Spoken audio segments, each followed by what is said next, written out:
vitu ambazo zinaonyesha uamsho ni vitu mbili. Kunena kwa lugha haimo.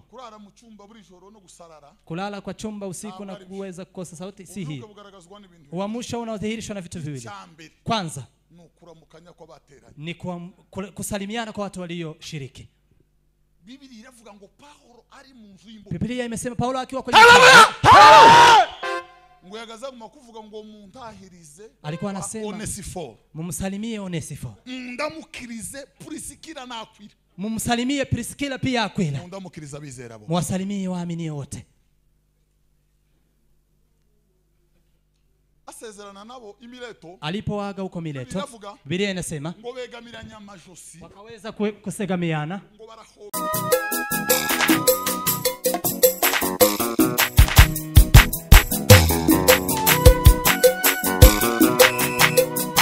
Kuja nabandi bantu ngo bangaye bari iwacu na watu wengine wa sirimbi minota nkingahe tuweze kucheza kidogo kama dakika ngapi. Muhire arahari nawe, Muhire pia yupo, Muhire Daudi aba barahagisha, hawa wametosha. Abandi bantu bari iwacu ngabangahe, watu hapo kwetu kama ngapi, ngushira mu gatoya ka kidogo.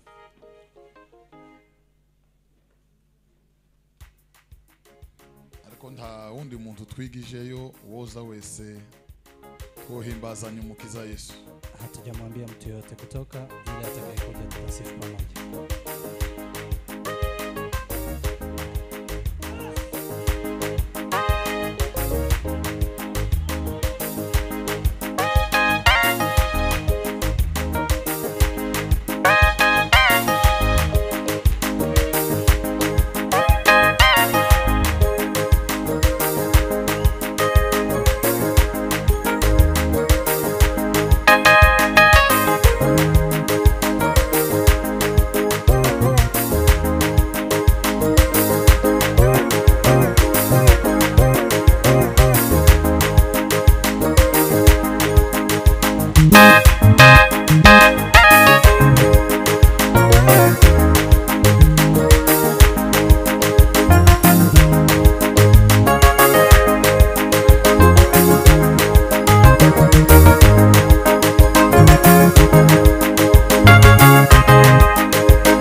ishimwe. Mungu asifiwe. Imana ishimwe. Asifiwe Mungu.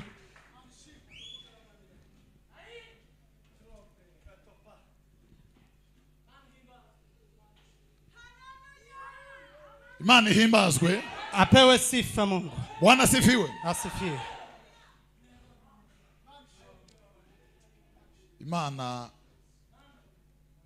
itanga ububyuke muri Kasarani. Mungu atoe uamsho katika jimbo la Kasarani. Imana itange ibihe by'impemburo. Mungu apeane nyakati za kuamsha. Urwego ruri hejuru cyane. Kwa kiwango cha juu zaidi. Haleluya! Haleluya! Imana ishimwe cyane. Bwana asifiwe sana. Bwana asifiwe. Haleluya!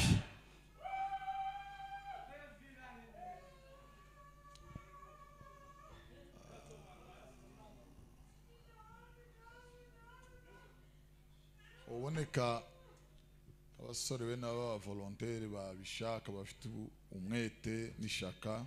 Kipatikana vijana ambao wana kujitolea. Abasenga muri imihanda yose n'amaveni n'amakartier bakayakwirakwira. Waombe kwa hizi barabara zote wanapita pita. Wanaomba siku kama ngapi? Niyo yaba majoro 3 kabisa. Hata iwe usiku 3.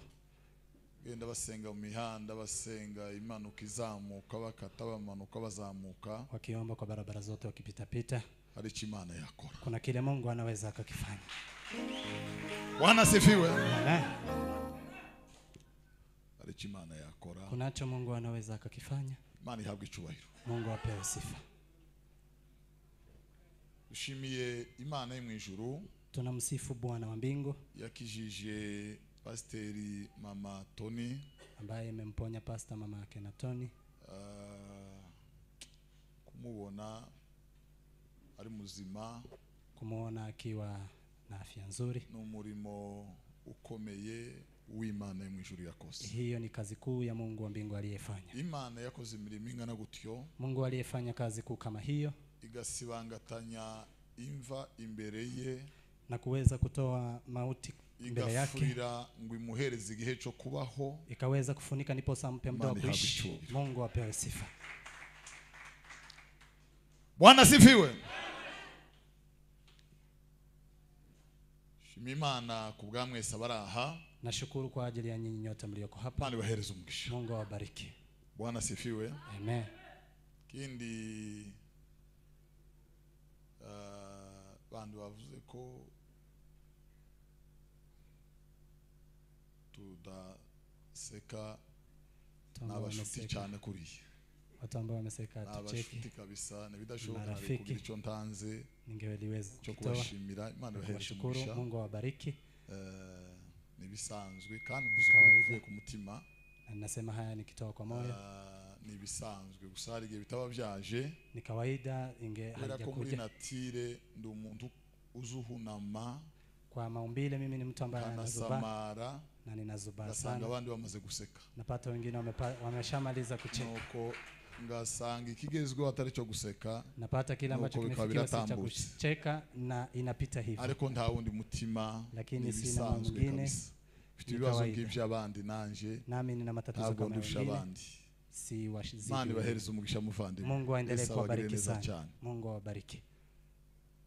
Byerekeye gutamba kutokana na kucheza.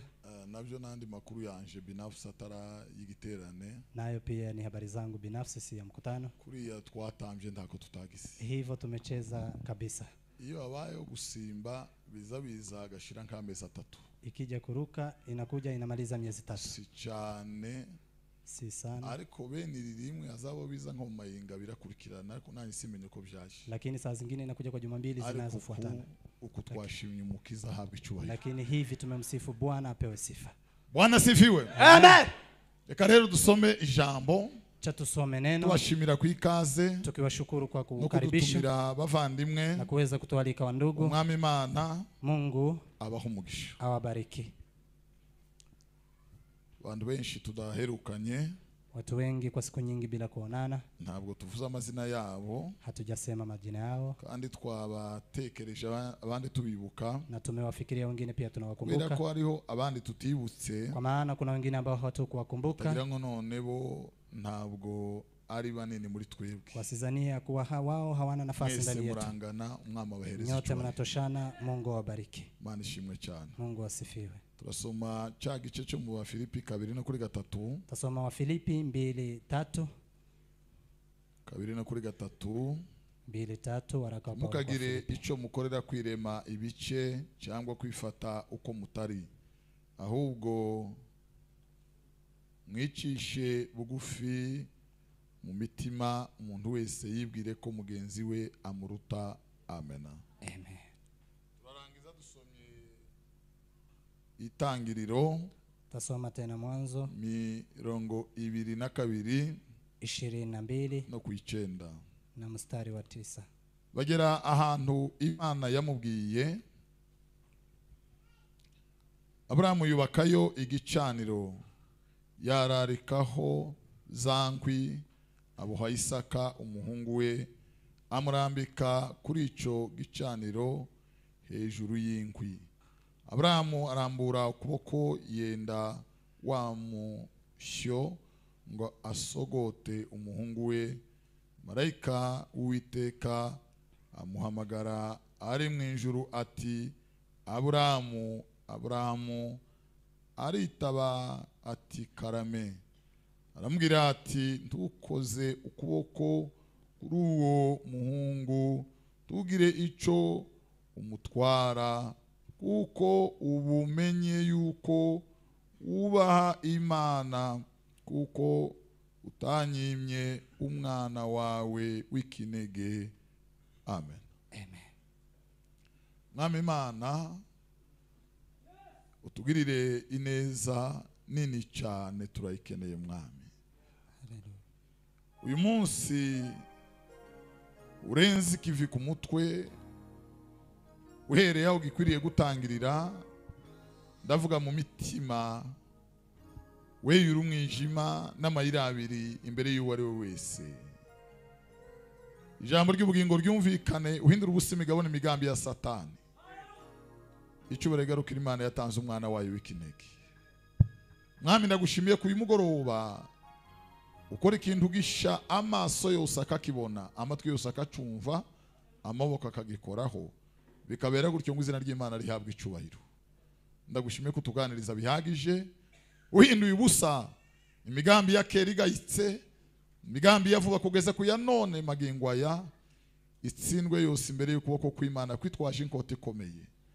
Urimbure kandi utagaranye, uhinguranye imigambi y'abagome n'abambuzi, Satani atsindwe, bigarura imitima mu izina rya Yesu. Amen. Amen. Imana ishimwe. Mungu apewe sifa. Bwana asifiwe. Asifiwe.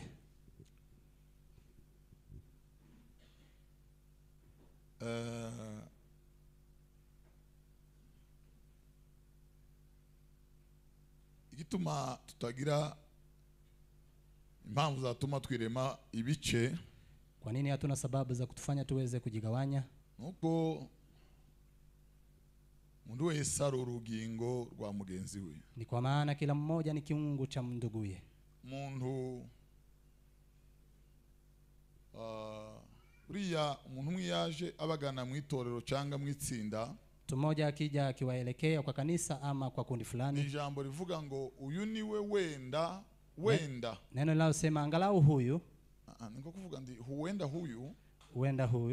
Wenda uyu niwe warusigaye. Huyu ndiye alikuwa amebaki, kugira ngo umurimo wa Kristo ube wuzuye neza. Ndiposa kazi ya Mungu iwe imejaa kabisa. Ariko yongeye abandi, lakini ikiongeza wengine, bivuze ngo abantu bundi bari bakenewe ngo hari buzuze umubiri wa Kristo. Hawa wangelitajika ndiposa waweze kujaza mwili wa Kristo. Impamvu yatuma tutagirana amacakubiri, sababu zinaweza kutufanya tusiwe na mgawanyiko. Impamvu yatuma tutagirana makimbirane, sababu ambazo zinaweza kutufanya tusigawanyike. Impamvu yatuma tutagirana amacakubiri, sababu ambazo zinaweza kufanya tusiwe na mgawanyiko, nuko turi umubiri umwe muri Kristo Yesu. Ni kwa maana sisi ni mwili moja katika Kristo Yesu. Kristo nawe akatubera umutwe, naye Kristo anakuwa kichwa. Amen.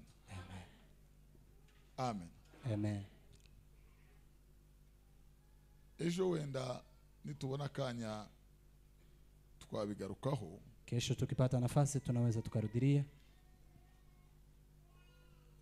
itorero kanisa itorero kanisa itorero kanisa nicho kintu kwisi ndicho kitu ulimwenguni choroshe kubaka ambacho ni rahisi kujenga. Nicho kintu kwisi yababaho choroshe kubaka. Ndicho kitu rahisi duniani kwa kujenga.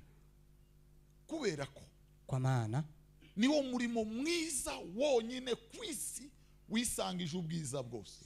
Huu ndiyo kazi nzuri duniani ambayo ina uzuri kabisa. Ariko kandi lakini tena niwo murimo nao ndiyo kazi Satani zirwanya, Shetani anapinga, nta kindi sizi nyuma, na ipiganisha na nguvu zake zote. Shetani na ntizisiga bazarieri, haiwezi kuacha nguvu za huko nyuma. Zayamiza yose uko yakabaye, inakuja bila kuacha msaada. Uko yakabaye anakuja Shetani mwenyewe.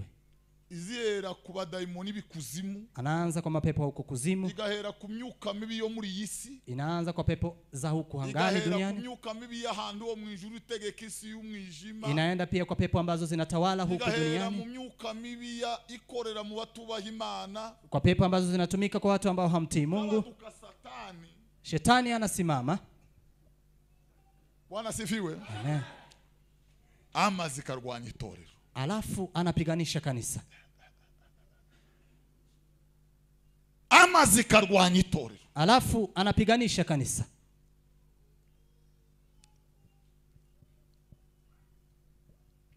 Ama chakwiri, mgawanyiko ni mirimo ya Satani. Kutengana ni kazi za ibilisi. Ubumwe, umoja, ni mirimo ya Yesu. Hizo ni kazi za Yesu. Kwirema ibice, kujigawanya, ni ukugaragara kw'imirimo ya kamere, ni kuonyesha kuwa kazi za mwili. Kubana n'abantu bose amahoro, kuishi na watu wote kwa amani. Ni zirigani bwami ku Mana. Hiyo ni njia inayoelekea kwa Mungu. Hari ijambo rivuga, kuna neno lisemalo, ngo niba ntacufa n'Imana, kama huna neno lolote kwa Mungu, niba ntacufa n'abantu bose, kama huna neno na watu wote, niba ntacufa n'Imana, kama huna neno na Mungu, tugira icufa n'abantu, na usiwa na neno kwa watu. Huo ni msalaba wa Yesu Kristo. Huo ni msalaba wa Yesu Kristo. Niba ntacufa n'Imana, kama huna neno kwa Mungu, niba ntacufa n'abantu, na kama huna neno kwa watu, uzuririmba uimbe ngo mbinguni ni inchi yangu, mw'ijuru ni igihugu canje. Mbinguni ni inchi yangu, mw'ijuru ni igihugu canje. Kuko amategeko n'ibyanditswe, kwa maana Torati na maandiko, amategeko 10 y'Imana, Torati 10 za Mungu, ayo Yesu yavuze ngo naje kuyakomeza, ambayo Yesu amesema nimekuja ili yaweze kushika. Imbaraga nazanye, nguvu nilizokuja nazo, naje ngo nashimangire, nimekuja ndiposa niweze kuyahakikisha yaweze kuimarika kabisa. Haya yamegawanyika hivi: la kwanza, la pili, la tatu, ni mtu pamoja na Mungu. Ni wewe pamoja na Mungu. Haleluya! Haleluya! La kwanza, la pili, usiwe na miungu mingine. Usifanye hivi. Usiwe na kingine. Ni wewe na Mungu, watu wa Mungu. Haleluya! Haleluya!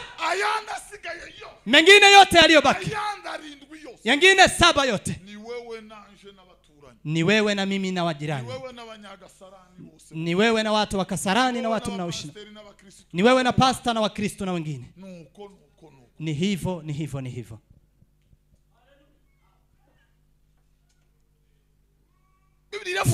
Biblia inasema yule ambaye ataharibu Torati moja tayari ameharibu yote. Haleluya! Haleluya! Kuko ngo yavuze ngo ntukice, kwa maana aliyesema usiue ndiyo yavuze ngo ntukice, ndiye aliyesema usiibe. Haleluya! Haleluya! Yavuze ngo ntugasambane, aliyesema usifanye usharati ndiyo yavuze, ndiye aliyesema ngo ntukifuze inzu ya mugenzi wako, usitamani nyumba ya jirani yako, usimtamani mke wa jirani yako. Imana, Mungu, Amen. Imana. Mungu. Bwana asifiwe. Asifiwe. Ngo yakwihanganira ubujiji. Anaweza akavumilia upumbavu. Imana yakwihanganira ubujiji. Mungu anaweza akavumilia upumbavu. Ariko ngo tubishoka ko yakwihanganira, lakini hawezi akavumilia uburyarya bugambiriwe. Unafiki ambayo umeukusudia. Ubutamenya bugambiriwe. Unafiki ambao umekusudia. Abantu. Watu. Bigiza nkana. Watu wanajifanya. Hallelujah! Hallelujah! Bigiza nkana guti. Watu wanajifanya kivipi? Bigiza nkana guti. Wanajifanya kivipi?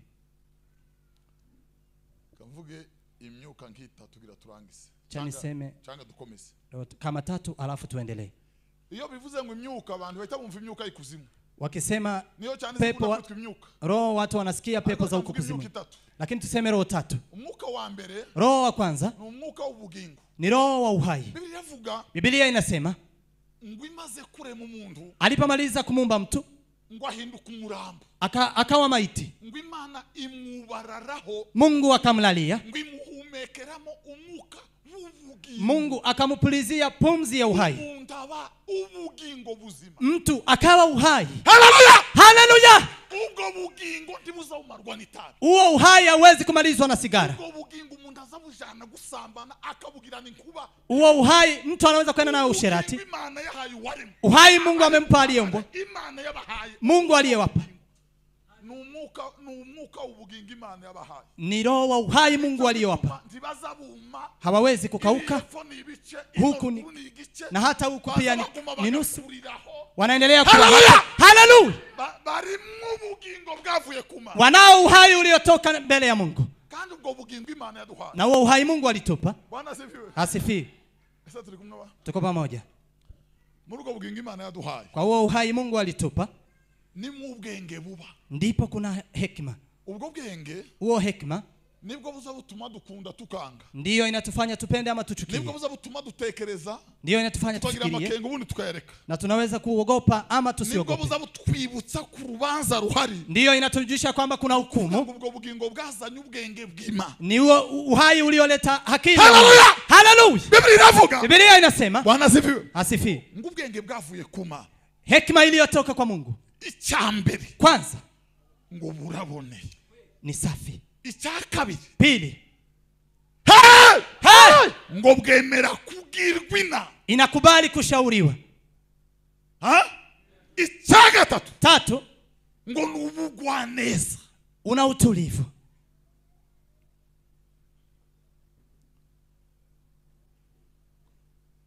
Wona umwuka wa mbere. Hiyo ni roho ya kwanza. Umwuka kamvugo wa kabiri wonyene. Roho wa pili. N'uyu nguyu rero wa Pentecost. Ni huu wa Pentecost. N'uyu wa Pentecost. Ni huu wa Pentecost. Uyu mwuka wa Pentecost. Huu roho wa Pentecost. Niwo n'umwuka. Hii ni roho. N'umwuka. Ni roho utaduhesha kubaho mwisi. Ambayo haitufanyi tuishi duniani. Turinda kuma no kubora. Haitufanyi tusiweze kukauka ama kuoza. Tunatwongerera imbaraga zigihagarara ngo dukure. Na haiwezi kutuongezea nguvu ili tuweze kukomaa. N'umwuka uduhuza n'Imana. Hiyo ni roho inayotuunganisha na Mungu. N'umwuka. Ni roho wuzuza ambaye anajaza ko turi abana b'Imana. Ya kuwa sisi ni wana wa Mungu. Biblia inavuga. Biblia inasema ngo umwuka w'Imana. Roho wa Mungu. Hallelujah! Hallelujah! Ngo ahamanya n'umwuka turimo. Anahakikisha pamoja na roho aliyomo ndani yetu. Amen. Aho niho rero hazasambagura bwa buhamya twatugira hari yarangata twage guhamya. Hapo sasa ndipo inabomoa huo ushuhuda tunao uko Langata. Alikuwa anaomba, alikuwa ngo haleluya, ngo tunahombye. Haleluya, tumepoteza. Haleluya! Haleluya! Biblia inavuga. Biblia inasema umwuka w'Imana. Roho wa Mungu wahamanya n'umwuka turimo. Anaambatana na roho aliyoko ndani yetu. Wote wawili hakuna ushuhuda. Na wanakubali ya kuwa sisi ni wana. Biblia inavuga. Biblia inasema ngo bakundwa. Nyenyi wapendwa. Ngo turi abana b'Imana. Sisi ni wana wa Mungu. Bwana asifiwe. Haleluya. niki gihamya ko turi abana b'Imana? Nini inayohakikisha kuwa sisi ni wana wa Mungu? Ntabwo ari kuba muri sepesi. Si kuwa katika sepa. Kuba mu mwuka wera w'Imana. Ni kuwa ndani ya roho wa Mungu. Kuba mu mwuka wera. Kuwa ndani ya roho wa Mungu. No kugira umwuka wera. Na kuwa na roho wa Mungu. Kubana n'umwuka. Kuishi na roho. Kuba mu mwuka. Kuwa ndani ya roho. Haleluya! Haleluya! Buriya mabwire. Chani waambie.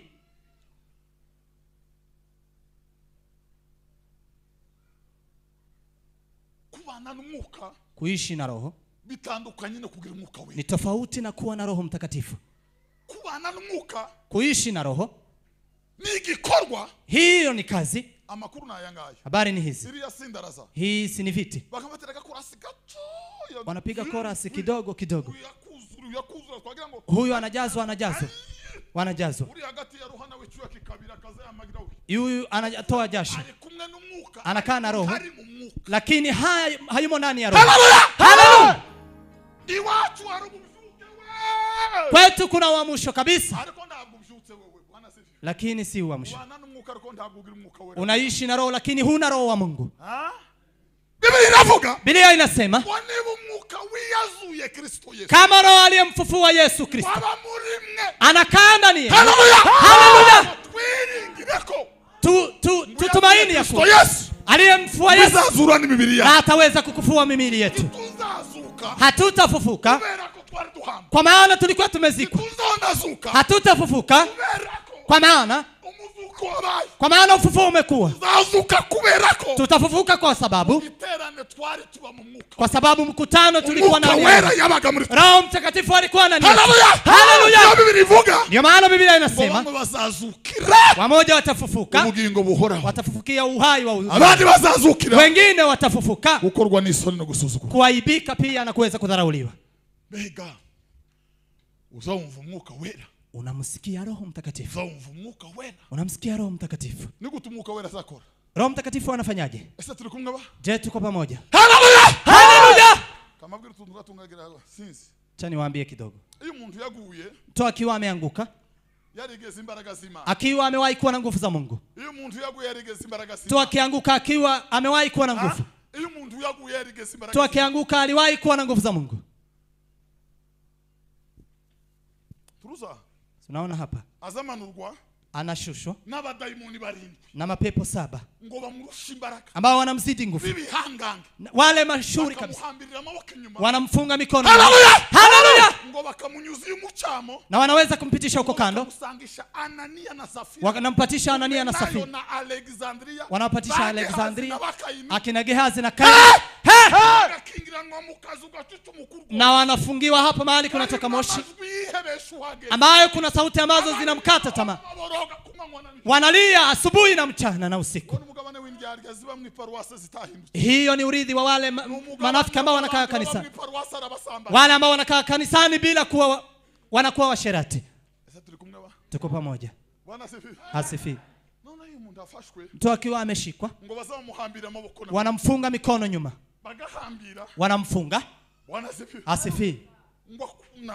Anainama akiwa na huzuni ya ajabu. Hakuna mtu ambaye anaanguka akitaka. Nguvu za mapepo zinampeleka bila kujua, na hata yeye hajui ni nini imefanyika. Biblia inasema yule ambaye ni mwenye nguvu wa ukuu, akiwa amechunga vitu zake, zinakuwa salama. Haleluya! Yule mwenye mikono ni nani? Yesu amemuita shetani mwenye nguvu na uwezo. Amesema shetani ni mwenye uwezo. Akiwa amelinda vitu zake, akilinda wafungwa wake, analinda mume kwenye baa, anakosa akili, anakuwa mwenye wazi, anakuwa mtu potopoto. Yeye ndio wa kwanza analinda mtu kwa usherati. Analinda mtu kwa usherati, anamfungia hapo, alafu anasimama mlangoni. Huko alikomfungia anafanya usherati pia na bibi. Anafanya usherati na wako. Anafanya usherati na wale ambao wanawapa meza wa Kristo. Anafanya usherati na mama zake. Biblia imesema huyo mwenye uwezo ambaye ni shetani akilinda wafungwa wake wanakuwa salama huko wanakaa. Bwana asifiwe. Haleluya. Ariko muri Yesaya 61:2 iravuga. Lakini Yesaya 60 ngumwuka w'Umwami Imana arikurije. Roho wa Mungu yu juu yangu. Ngo yansiza amavuta. Na amenipaka mafuta. Ngombwiriza abagwaneza. Na niweze kuwahubiri wale wenye. Ngombwira abantu mwaka w'Umwami. Na niwaambie watu mwaka mpana. Ngombwira imboheko zibohowe. Niambie wale mafungo ya kuwa wanafanya. Yesu Kristo. Yesu Kristo. Yaje kwamisha imiryango ngo abohore. Amekuja ndipo sababu milango ya ibilisi. Twari imbohe za Satani. Tulikuwa wafungwa wa ibilisi. Twari mu kabare. Tulikuwa huko bani. Twari mu itabiri taba. Tulikuwa kwenye sigara ya ajabu. Twari mu rumogi. Tulikuwa kwenye bangi ya ajabu. Yesu araza. Lakini Yesu akaja. Haleluya. Arakwamisha Yesu aratuwa. Yesu akabomoa akatutoa huko. Yesu arakwamisha aratuwa. Yesu akabomoa akatutoa huko. Yesu arakwamisha aratuwa. Yesu akabomoa akatutoa. Yesu arakwamisha aratuwa. Yesu akabomoa akatufungua. Oh. Paulo yararirimbye rya joro iwe na Sila bafunzwe. Paulo ameimba usiku wa amemwambia ilikuwa ni usiku wa manane. Hiyo ni nyimbo ya Paulo na Sila. Amesema Pastor Eric arakoze cyane tubane arukundo hagira. Pastor Eric amefanya vizuri. Paulo na Sila bafunze. Paulo na Sila walipofungwa walikuwa kabisa wako kwa huzuni. Ngo barabanza baje. Wakaingia huko. Ilipokuwa usiku wa manane. Paulo akamwamsha Sila.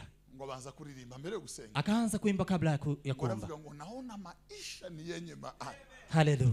Ni kutumikia Mwokozi. Amen. Kuishi ni Kristo. Haleluya. Haleluya. Na kufa ni faida kwa kila Mkristo wa kweli. Hapana wo muri chache giti chache. Si wa Kristo wa kanisa hili wa kanisa hili. Hapana mountain church. Si mountain church. Kwa kila Mkristo aliye wa kweli. Umukristo ukuri. Ariko Yesu azaza. Yesu atarudi. Tuzamuri biganza ko dufite Yesu azaza. Nyosha mikono kwa sababu Yesu atarudi. Tuzamuri biganza ko Yesu azaza. Nyosha mikono kwa maana Yesu atakuja. Mukomere ntabwo twahembetse. Hatujadanganywa. Abasiza abana mukomere. Wale ambao wameacha watoto abasiza abagore mukomere. Walioacha wake mshikamane. Abataka kazi mukomere. Wale wameacha kazi mshikamane. Kwa maana tuliyemwamini na kuaminiwa.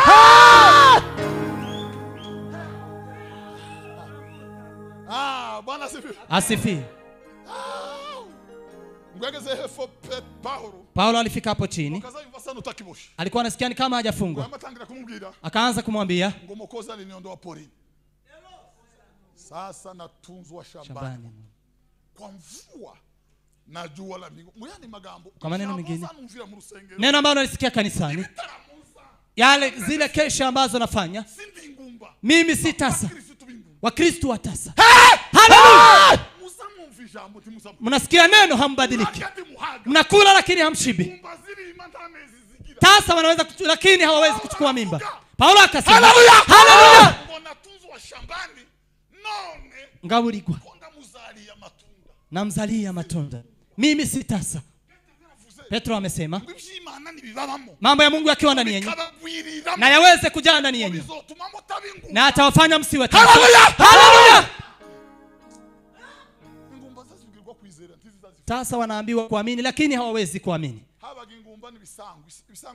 Kulikuwa na tasa ni ngombe ambazo zimeweza hazina, walikuwa wanasema yamefungwa. Matiti ya ngombe yameweza kufungwa. Sisi tulikuwa na moja ikafa, tukamaliza wakati bila kuwa na nyingine. Hizo ni habari za kwetu, si injili. Asifiwe. Kuna Wakristo, kuna watu hao ni kama hawapo hapa lakini wako huko. Ni tasa. Wanaambiwa kuamini lakini hawaamini. Wanaambiwa kubadilika. Neno. Mungu atusamehe. Wanaambiwa kutubu lakini hawatubu. Wanaambiwa kufunguliwa wakiwa kwenye fungu la shetani.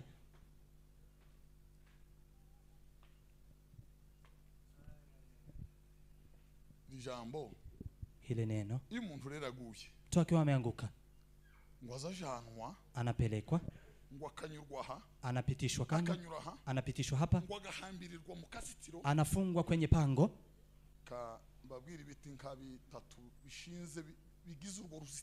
Wacha niwaambie miti kama 3 ambayo imeshimikwa hapo. Nguzo ambazo zimefanya hilo pango. Ya kwanza, nguzo ya kwanza ambayo imefunga imeandikwa huyu aliye ndani, huyu ngo yatekerezwaga ko ari uw'Imana, alikuwa anafikiriwa kuwa ni wa Mungu. Na waliokuwa wanamuona wakiwa ndani kwa kesho walikuwa wanamuona kama aliyeko. Lakini ukweli wa Mungu ilikuwa ni kujifanya, nimemulipa yale yanamfaa kama vile alivyokuwa moyoni. Hiyo ni nguzo ya kwanza imeandikwa hivyo. Tuko pamoja. Nguzo ya pili, ngo yananiye ijwi ry'umwuka mu mutima we, ameweza kushinda sauti ya Roho Mtakatifu ambayo ilikuwa inamkemea kuacha yale aliyomo ndani. Akaweza kumsaliti Roho Mtakatifu ambaye anatoa uhai, na Roho akatoroka. Hawezi kuisikia sauti tena, hawezi kuogopa chochote. Anatoka kwa mabaya, anakunywa meza, sijui akoje. Hakuna kitu anaweza ukiogopa. Imeisha. Haleluya. Biblia inasema ngo abo bapfuye bahagaze, hawa wamekufa wakisimama. Ngo bapfuye bahagaze, wamesimama wakiwa wima.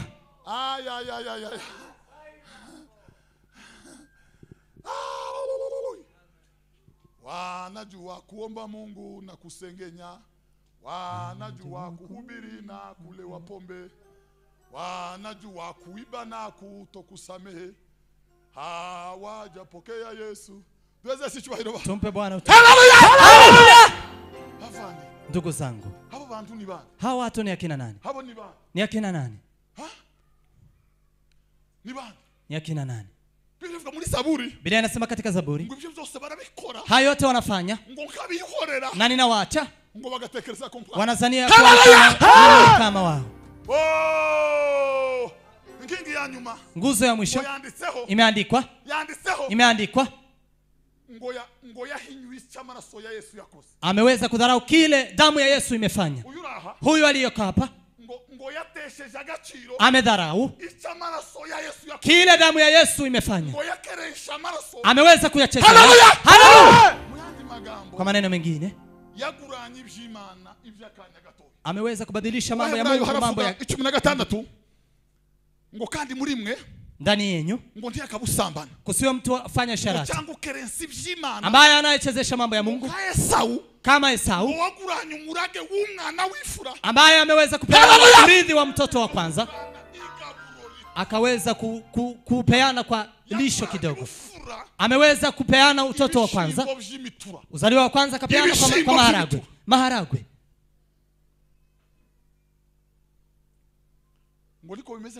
Hivyo ndivyo inakaa kwa watu ambao wanapeana kifo cha Yesu, wanaidharau kama vile kusherati. Kazi Yesu aliyofanya msalabani, na wanaweza kuipeana kwa mambo ya Mungu. Biblia inasema vumilieni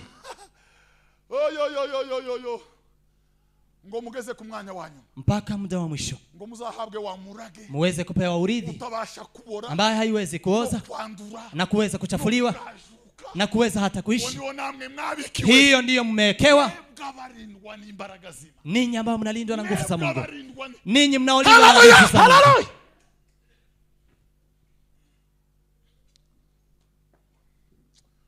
Siza kanto nongore wahanga akavuga, sijui neno nimewaambia hapa hivi.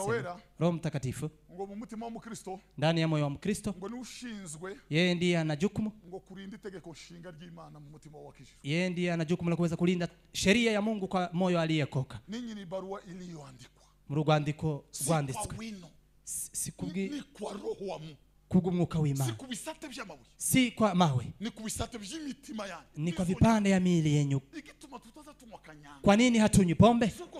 Si kwa maana hatuna kiu, lakini hapa kuna vitu zimeandikwa ambayo hajaandikwa kwa karatasi. Biblia inaenda ikifunguka, unafika. Asifi.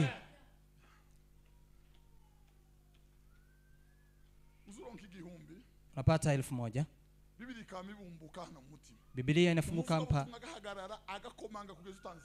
Mhubiri anasimama mpaka utoe fungu la 10. Hapa. Amani unakosa. Unadhani ni kama umekula. Unadhani dunia inakubomokea. Biblia inasomewa hapa, kesha inaanzia hapa. Roho Mtakatifu wa Mungu. Roho Mtakatifu wa Mungu. Mbaji akasema, ngwanongoneza rohoni wangu. Nyongorera mu mutima wangu. Karibu naye ninatulia. Ruhande rwiwe ndatuza. Azanganiriza kurwe. Ananizungumzia. Tumpe Bwana utukufu. Asifiwe. Unasikia Roho Mtakatifu akikunenea. Ama wewe pia imeisha. Biblia inasema katika Waefeso, Roho wa Mungu atafikisha wapi? Na kuchokana na watu ambao anakuja anasema wewe usikii. Tu anasema lakini usikii. Roho afanyeje ndiposa usikii? Roho afanyeje? Afanyeje? Aweze kutoa shati. Aweze kukupiga. Abembeleza kwa upole. Abembeleza kubugwaneza. Tubembeleza kubugwaneza. Kanisa kuryubakisha masengesho ngo turaryubakisha gutenga abantu. Sisi ambao hatupiganishi kanisa kuweza kuomba bali tunatenga watu. Naweza nikamsimamisha. Na naweza nikamsimamisha. La. Yesu amesema mtu akitenda dhambi. Haleluya! Haleluya! Kama ndugu yako akikosa muone akitu.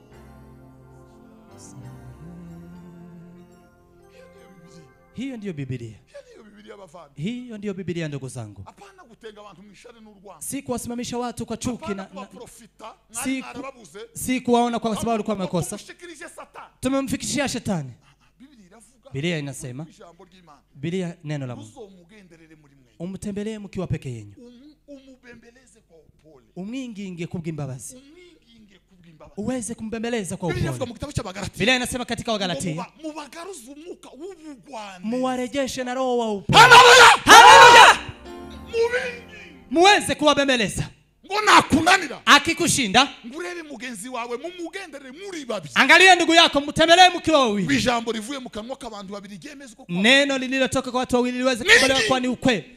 Mumusisitize mtu. Akishinda, mulete kwenye kanisa.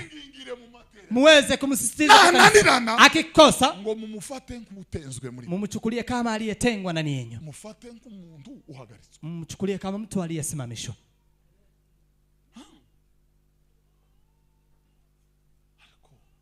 Lakini tubanye mu makimbirane, tunaishi kwa mzozano na chuki. Tubanye muzika, tunaishi kwa kuweka fitina. Iperereza anketi zigakorwa twagize za maneko. Unafanya pelelezi, unafanya waende nyuma yake. Ukajisira ukagira ngo uri wenyine na nyuma yawe hari abantu batumwe. Naenda Israeli unadhani uko peke yako lakini kuna watu waliotumwa. Uko baragenda bakureba. Eti wanaenda wakikuchunguza. Bavandi. Ndugu zangu, gutenga niyo solution ya nyuma iheka. Kutenga ndiyo solution ya mwisho. Hilo ndilo tendo la mwisho. Kwanza mumwinginge kubugwaneza. Ese turi kumwe ba? Tuko pamoja.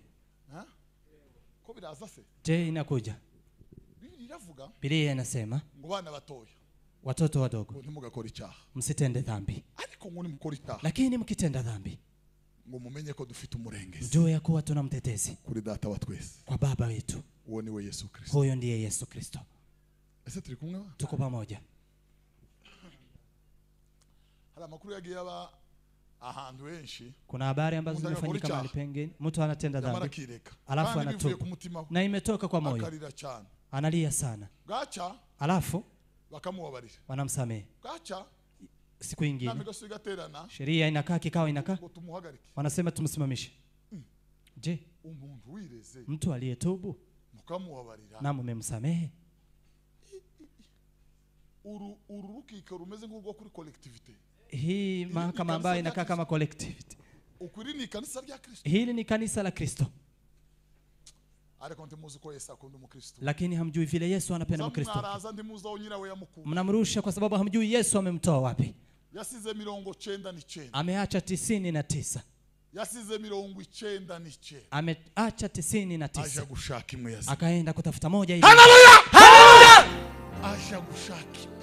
Akaenda kutafuta moja iliyopotea.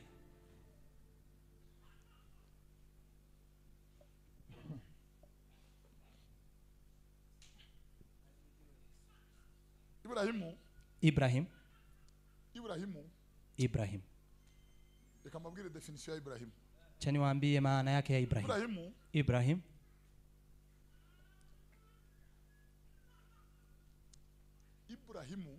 Ibrahim. Bwana asifiwe. Asifiwe. Ibrahim si Mwafrika. Ibrahim si Afrika. Ibrahim si mwirabura. Ibrahim si mweusi.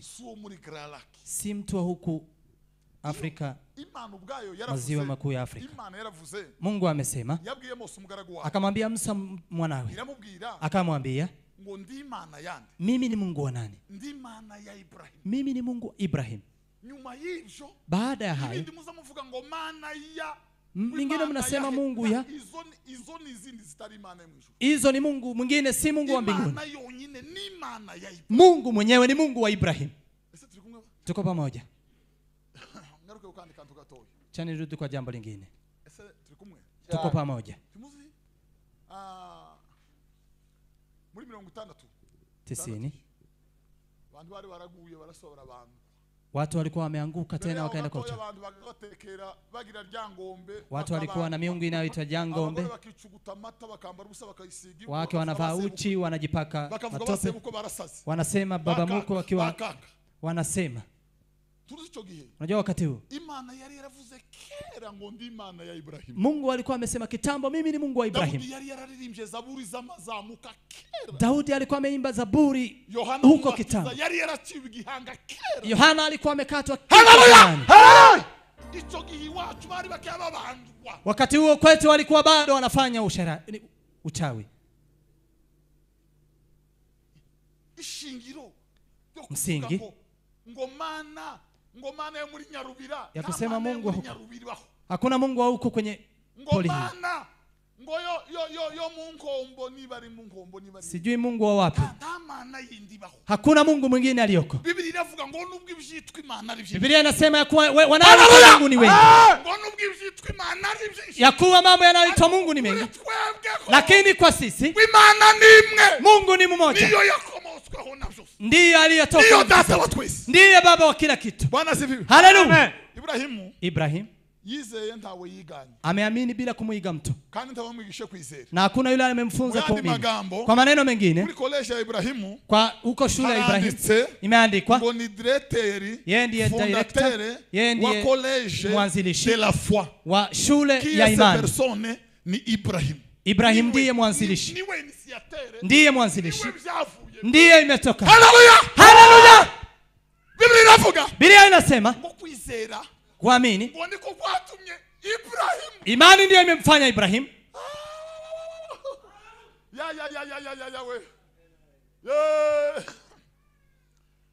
Kwa imani alienda, hakujua endapo. Haleluya. Haleluya. Bwana asifiwe. Asifiwe. Bwana asifiwe. Asifiwe. Biblia inafunga Ibrahim. Biblia inasema Ibrahim ngwagira kwa sura 318 alikuwa na abanyembaraga abahanga, alikuwa na vijana walikuwa na nguvu. Alikuwa anakaa kwa miti ambayo ni nyororo na mapindu. Wamemsi mara nyingi kujenga nyumba lakini akakataa. Akasema jenga hata nyumba kidogo. Akasema hata nyumba kidogo. Ibrahim hata saloni ama kiti. Haleluya. Akawaambia haleluya, ngo tayari nimeuona mji wa mbinguni. Akasema ngona muhana wo mwijuru. Ibrahim aliuona mji ule wa mbinguni. Bonye umuji wo mwijuru. Ibrahim aliuona mji wa mbinguni. Yabonye umuji wo mwijuru. Biblia inavuga. Biblia inasema kukwizera imani ngo ndiko kwatumye Ibrahim. Kwa imani imemfanya Ibrahim. Haleluya. Ngo bana mwihema. Akae kwenye hema pamoja na Isaka na Yakobo ili waweze kurithi agano. Kwa maana aliweza kuangalia. Haleluya. Hilo jiji ambaye Mungu ameijenga na akaumba. Akasema atakaa hemani mpaka afe. Hizi ngombe zote utakuwa unakosa kufanya hivi, utakuwa unalala ukinyeshewa ukiwa na ngombe. Anasema nikijenga, Mungu anaweza kuzani ameweza kusifu huku. Kwa hivi mimi ni msafiri na tena maji. Biblia inasema hao wote wamekufa wakiwa wameamini. Haleluya. Walikuwa ni wageni tena wahamiaji. Walikuwa wageni tena wahamiaji. Walikuwa wageni wahamiaji. Haleluya. Mzee huko kwetu alikuwa ameokoka. Walikuwa wanampa ngombe anatoa kanisani. Familia wakimpea ngombe anatoa. Eti hana muda wa kuweza kuwa na utajiri, anaenda Sioni. Akiona nyumba za gorofa na zingine refu, anauliza, je, watu hawa wanajua ya kuwa tutaenda mbinguni? Hii ni nini wameweka huku tukienda? Ni nini wameweka hapa na tukienda mbingu kwa Bwana? Haleluya! Yesu. Yesu. Mjini mule mtakatifu Yesu atuandalia makao. Sasa nangoja na utamani ni nzuri kutoka mbinguni. Tuzame hapo kwa tuweze sichwa. Tumpe Bwana utukufu. Bwana asifiwe. Asifiwe. Haleluya! Haleluya! Haleluya! Bwende. Asifiwe. Ariko tuzosha mwisho. Lakini tutaenda mbinguni. Kweli. Nukuri tuzoja Sioni. Kweli tutaenda Sioni. Nukuri tuzoja mwisho. Tutaenda mbinguni. Ta mukobwa, ta mugore ufite message y'urukoza soni yovuga ngo ngiyo wanandikiye. Hakuna message ya mke anayo ama binti. Sijakunywa pombe miaka 20 zaidi. Sina shida na mtu, naenda Sayoni. Shida nyingine ni nini nyingine? Nijoro ukuri kw'Imana. Usiku ahunza ndara mumva z'abafu. Silali kwenye mauti. Yesu atakuja. Kuliko niweze kubeba, ninangojea Yesu akuje. Kwa hivyo mimi ambaye nangojea Yesu ni nini nyingine? Tumpe Bwana utukufu. Haleluya! Tutakutana na Yesu mawingu huko kule. Asifiwe. Shida nyingine.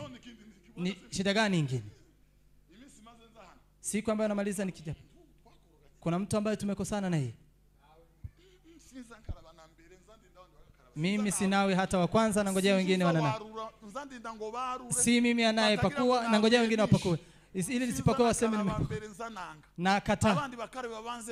Wengine kwanza waanzie alafu mimi nikuwe mwisho. Hiyo ni haiwezi kuweko. Haiwezekani. Haleluya! Haleluya! Takutana na Yesu mawingu huko. Furaha gani?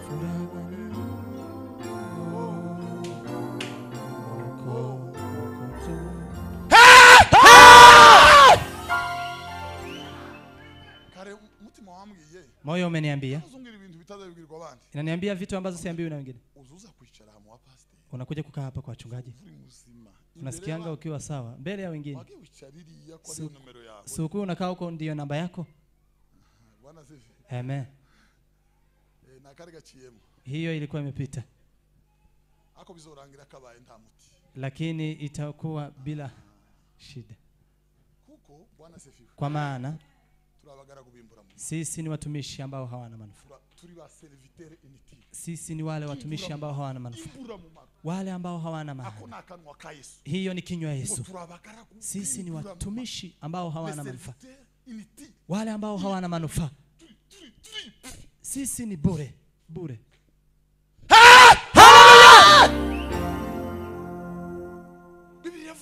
Biblia inasema kwa maana kuberako ufalme ubwami, utukufu, ubwiza, heshima, icyubahiro ni vyake, n'ibyiwe, kuko ubutware, kwa maana utawala ubushobozi na pia uwezo. Haleluya! Haleluya! Ni vy'Imana, ni ya Mungu iteka, milele, iteka, hata milele,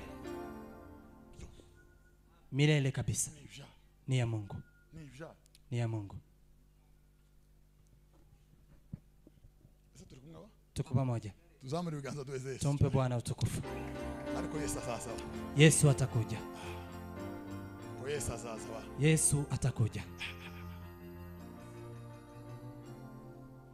Kera nyarukutano yabere ku Runundu, nari kwa mkutano mbekwa Runundu, nilikuwa ntungane ku gasozi yaje indege yahiriye ku itongo gusa. Nilipofika mahali nani chuka chikorasi bari bateye ku Runundu, kapatana roho ambayo ni ya chorus walikuwa wanapiga huko. Bari baririmbye indirimbo ivuga ngo mwihangane bakundwa. Walikuwa wamesema Kazanyo binzi, vumilieni ndugu zangu. Kazanyo binzi ubwenge burashira. Nilikuwa napotea njia akili ikakosa.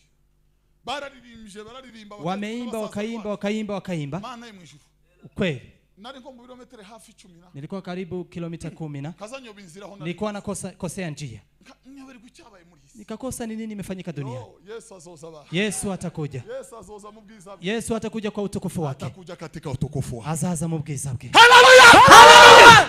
Ngona abamubambye bose na wale ambao wamemsulubisha bazamureba, watamutazama, na bamucumise bose, na wale ambao wamemrushia mkono bazamureba, wataweza kumuona, bazamureba Yesu nagaruka, watamuona Yesu akirudi. Ngufite ibyo byiringiro muri we, na yule ambaye anatumaini hiyo ndani yake, ngo niyiyeze nkuko wabona, ajisafishe kama vile yule pia ni msafi. Ibrahim nikute byagenze, imekuwaje? ngo Imana iramubwira, Mungu akamwambia ngo fata Isaka, chukua Isaka, tambe Isaka, chukua Isaka. ngo Isaka yarageze mu myaka 12. Isaka alikuwa na miaka 12. Ise yari afite imyaka 112. Babake alikuwa na miaka 112. Yari afite imyaka 112. Mamake alikuwa na miaka 100. Nyina yari afite 102. Miaka 102. 102. Ha? Bazavuga mu ndimo Yakovu, hari izindi ndimi zivuga. Anasema kwa nyimbo ya wokovu, ngo ni kipeo cha uzee wake. Ni impano yo mu busaza. Isaka ngo alikuwa ni kipeo cha uzee wa babaye. Ni impano yo mu busaza bwe. Ha? Ngo Mungu walimwamuru kumuchinja Moria. Maana yamutegetse kumubaga. Kwa mlima wa Moria. Kumusozi Moria. Mahali ambapo yazikwa ahantu matumaini ya watakatifu. No kwizego kwa bizera. Ngo naho kwizera kwa benshi, hapo ndipo imani ya wengi inawekwa kwenye mlima huu wa Moria. Moria. Tumpe Bwana utukufu. Ameenda safari ya siku 3. Na Yesu ameenda safari ya siku 3. Ameenda kuzimu. Kisha siku 3 Bwana. Nyuma ya miezi 3. Kisha siku 3 Bwana. Kisha siku 3 Bwana. Kisha siku 3 Bwana. Urugendo rw'imisi 3 rwagiye abagabo 3. Safari ya siku 3 imeenda Ibrahim, rugenda Yobu, kaenda Ayubu, rugenda na Yesu mwana wa kaenda Yesu mwana wa Mungu. Kandi urwo rugendo rwabo, na hiyo safari yao ngo rwanditse ku mapaji 3. Imeandikwa kwenye karatasi 3. Buri page ifite titre yayo. Peji hiyo ya msemo wake. Kwanza ni kujaribiwa. Iya kabiri kugeragezwa. Kuteswa. Iya gatatu ni kushinda. Kunesha. No kugeragezwa. Kujaribiwa, kuteswa, no kunesha na kushinda. Ayubu alijaribiwa. Ayubu yarageragejwe. Aliteswa. Yarateshejwe. Akashinda. Aratsinda. Yesu alijaribiwa. Yesu yarageragejwe. Yesu aliteswa. Yesu yarateshejwe. Yesu akashinda. Yesu yaratsinze. Haleluya! Haleluya! Imana yabwiye Ibrahimu nimugoroba, tesho mu gitondo. Mungu amemwambia Ibrahimu jioni, akamwambia kesho asubuhi utampeleka Isaka. Ngo ryari joro ryo kujaribiwa. Ilikuwa ni usiku wa kujaribiwa. Ngo buche yirirwa agenda. Asubuhi akaenda Isaka. Wakateswa. Akateswa. Wanazifi. Amen. Ngo amare guhambira Isaka bangu inkota. Alipomfunga Isaka, Ibrahimu akashinda. Ibrahimu akashinda. Ibrahimu akashinda. Aratsinda. Ibrahimu akashinda. Ibrahimu aranesha. Uko no mu buzima niko bimeze mu buzima. Hivyo ndivyo inakaa maishani. Ni kujaribiwa na kuteswa pamoja na kushinda. Kugeragezwa, guteswa no kandi unesheje ukiwa umeshinda nuzozura nikikugerageza ukipata na jaribu tukazu uhanga masiki kugerageza usiangalie macho kinacho kujaribu. Imana izihweza maso yawe, Mungu akupe macho yako urangize Yesu hariya, uangalie Yesu hapo, avuga ngo yatosha walivyokuonea. Yesu aseme yatosha yatosha walivyokuonea, yatosha walivyokuonea, yatosha karibu upumzike. Yesu azaba nkugira gutya. Yesu anafanya hivi, ngo ya nkovu, hiyo kovu ngwizimulika nkizuba, inamulika kama jua. Yatosha walivyokuonea, yatosha walivyokudhulumu, karibu upumzike. Haleluya!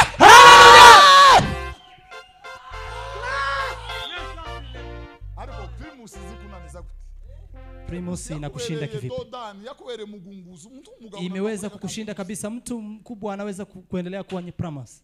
Umugore uri muri plot ya kabiri yarakunanije ko atambuka. Mke ambaye anakaa kwa plot ya pili amekukosa kuweza kupita. Mugabo umwe yagiye mu mafungo yo kuvuga ngo Imana mukiza inzoga. Mume mmoja ameenda kwa maombi kusema Mungu atarya atangu.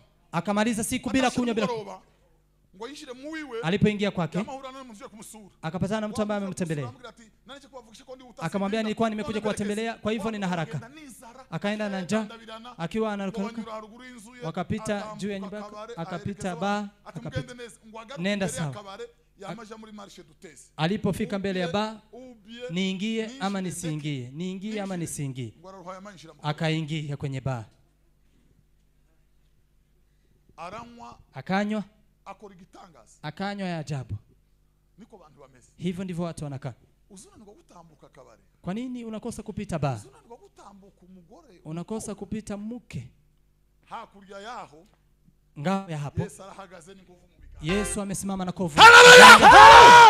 Yatosha walivyokuonea, yatosha walivyokudhulumu, yatosha walivyokuonea, karibu upumzike. Ukanga kabisa ukaruhuka injira. Unakataa mpaka unaingia. Ukanga kabisa ukaruhuka injira. Unakataa mpaka uingie. Mungu afanye nini jamaa? Mani koriki ndugu zangu. Mungu afanye nini jamaa? Mani koriki. Haleluya! Yesu afanye nini jamaa? Yesu akoriki. Biragoye. Ni vigumu. Biragoye. Ni vigumu. Kuona unanirwa nakageragezo gatoya. Kuona umekosa na jaribu ndogo. Abana b'abakobwa baragatsinze kera. Na watoto wasichana wameshinda kitambo. Ni vigumu sana kuona mume ambaye ameweza kushindwa na kitu kidogo. Na Wakongo wameshapita hayo. Haleluya! Haleluya!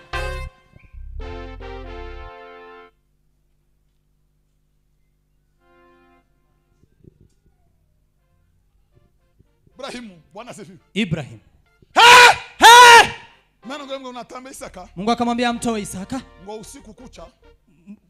Buge gucha. Mungu alisikia maumivu ndani ya moyo. Ibrahim yumva umubabaro mu mutima we. Mungu aliwaza sana. Yaratekereje cyane. Ngo ntigeze agoheka. Hakuweza kufumba macho. Ntigeze agoheka. Hakuweza kufumba. Haleluya! Ngo alimwaza mtoto wake. Yari matekereza ku mwana we. Mungu tumfanyeje? Hujasema kwa ngombe Mungu. Na hata hujasema mimi ambaye ni mkongwe Mungu. Haleluya. Mungu akamwambia asubuhi na mapema amuka. Ilipokuwa asubuhi akachukua maji sufuriani, akaenda kwenye, alafu akaweza kunoa, akanoa kabisa, akainoa kabisa, akaiangalia kabisa kuwa imenolewa vizuri, akaweza kuiweka kwenye, akamwambia Isaka nifuate. Akachukua watumishi wawili, akamwambia angalieni kuli nzuri, kuni ambazo nzuri vizuri, alafu muweze kubeba. Haleluya! Akamwambia aweke kisu hapa, akamwambia Isaka nenda mbele. Ibrahimu yagendaga babayi, yagendaga babayi, ariko kubera kubaha Imana, kubera kubaha Imana, ndugu zangu, kwa hii dunia kumekuwa waume, kuna waume ambao wamemheshimu Mungu, si mambo ya mdomo, si mambo ya haya kudhihirisha. Haleluya! Kuna binti aliyeimba Perpetua. Ilikuwa mahakamani huko mara ya mwisho. Alikuwa na miaka 22. Mtoto alipolia akiwa na mamake, wakikuja kumuua mamake, babake akamuuliza, mwana, ni nini shida yako? Suwate upate mtoto wako. Mtoto akalia hapo. Perpetua alikuwa ametoka gerezani bila kukula. Wakamfikisha mbele ya mahakama. Wakamwambia mkane Yesu. Akasema mimi ni Mkristo wa moyoni. Kwa maana kwa sasa nampenda Kristo. Kilichomfanya afe, ameweza kufa kwa ajili yangu. Ninaweza kukosaje? Ninaweza kukosaje? Wa Kristo. Kwa nini? Kwa nini? Kubera iki? Haleluya! Haleluya! Kwa nini? Kubera iki? Je. Kwa nini?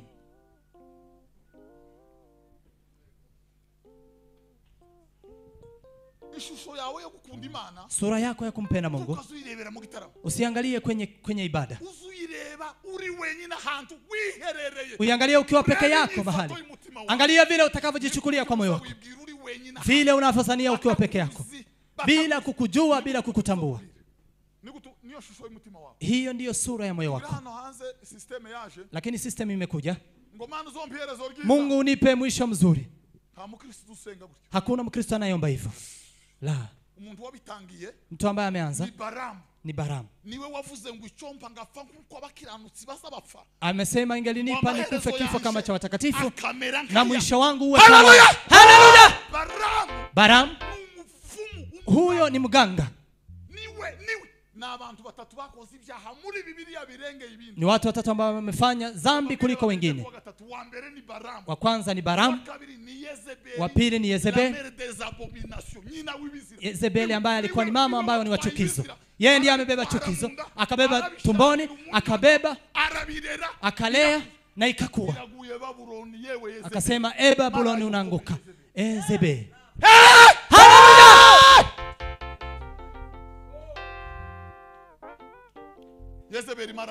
Yezebeli ambaye ni kahaba mkuu. Babyloni inaanguka. Wa Kristo. Mnasema Mungu awape mwisho mzuri. Unajua mwisho wa habari zako. Hujui vile unafanana moyoni wako. Hiyo ndiyo mwisho wako. Hiyo ndiyo mwisho wako. Watu wanadhani watafanya hivi, wafanye mabaya, alafu wanadhani mwisho ni kama kuchukua hapo mwisho. Si mchezo wa kucheza. Si primary. Ujichafue, alafu ukifika hapo mahali pa ututi kwa mama harusi, ukifika hapo ukiwa mahali pa ututi, ukiwa karibu kufa, uchukue mwisho mzuri alafu uende mbinguni. Biblia inasema ufalme wa Mungu inapiganiwa. Haleluya! Haleluya! Inatafutwa.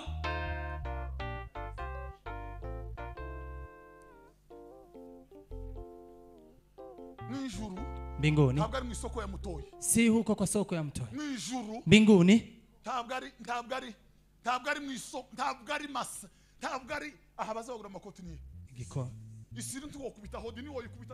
Si siri, ukipiga hodi hakuna mtu anaweza kukukaribisha. Piga usikie kama kuna mtu atakupokea. Ni milango imefunguliwa, lakini mbinguni Biblia imesema lango. Haleluya! Haleluya! Lina mlango uliofungwa. Imeandikwa juu, mubishe mtafunguliwa. Hapa chini kuna msemo kidogo imeandikwa, barahiriwe karamu ya mwana kondoo. Si kila mtu. Si kila mtu. Heri wale walioalikwa kuweza kukuja kwa harusi ya mwana kondoo. Hao wakifa, wao ndio wanaenda ufalme. Wao ndio wanaenda kwa ufalme. Yesu atusamehe. Yesu atusamehe. Ibrahim akaweka Isaka mbele. Amelala akiwa amefikiria. Tukimalizia. Ibrahim amefungua macho. Akaona mlima Moria. Abona ubwiza bw'Imana. Akaona utukufu wa Mungu. Akajua ya kuwa hata kama mtoto wake afe, ataweza kurudi akiwa hai. Haleluya! Haleluya!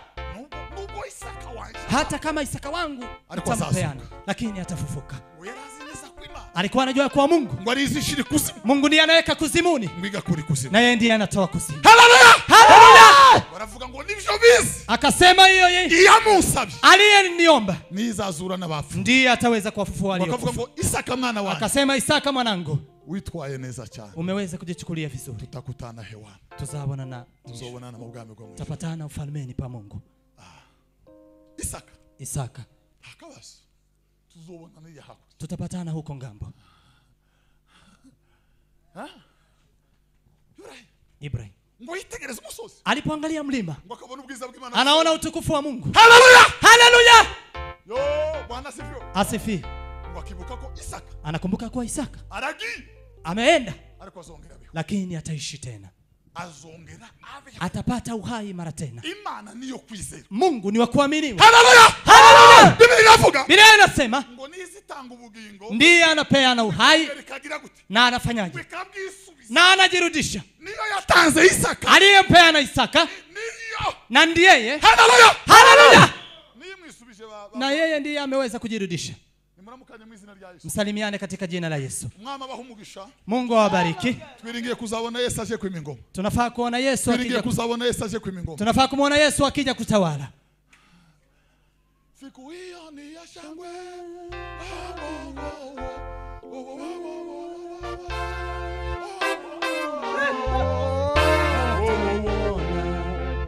Yesu kwa macho yao.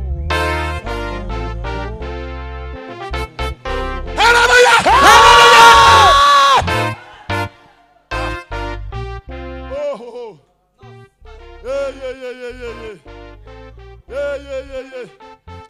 Ariko Satani yatugiriye nabi. Lakini shetani ametutendea vibaya. Tuna wapasta ambao hawezi kukuja kama kuna present yoyote. Wengine hawawezi kusikiza mhubiri wa kwanza. Nyinyi mnamzidi Yesu ambaye anakuja mapema. Mnazidi Emmanuel ambaye anakaa hapa. Hawezi kuja mapema.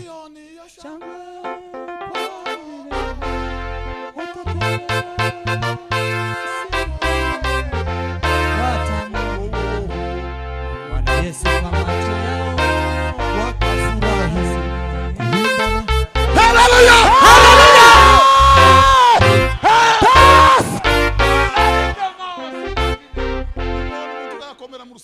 Mkiona mtu ni mashuhuri kanisani, msiangalie kama wa dunia.